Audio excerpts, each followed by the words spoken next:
Common sense అయిపోయింది కదా. First మీరు ఎందుకు వచ్చారు నా దగ్గర? నాతో ఎందుకు మాట్లాడుతున్నారు? ఎందుకు మాట్లాడుతున్నారు? ఏంటి ఏంటి ఏంటి ఏంటి మీరు చేస్తున్నావు? ఎవరనుకున్నావు అసలు నువ్వు? ఎవరి పేరేంటి? అబ్బో ఈయనేనా? మంచి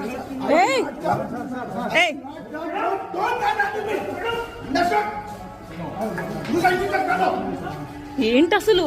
ఇవ్వండి ఫోన్, ఇవ్వండి ఒకసారి ఫోన్, ఇవ్వండి ఒకసారి ఫోన్ చేయండి. అసలు మీద చెయ్యేస్తున్నారు నాటకాలు ఎక్కువైపోయింది మరి. ఏంటి మీద చెయ్యేస్తున్నారు? నువ్వు వీడియో తీరా చెప్తా. వీడియో తీస్తే భయపడతారు. నువ్వు భయపడకరా, నువ్వు మీద చెయ్యాలో వేస్తున్నావు. అసలు ఏం చేస్తావు? స్టేషన్ తీసుకెళ్ళి ఏంటి రా ఏంటి చెప్పు చెప్పు. నువ్వు వీడియో తీరా చెప్తా. ఫోన్ చేయండి. మీద చెయ్యేస్తున్నాడు.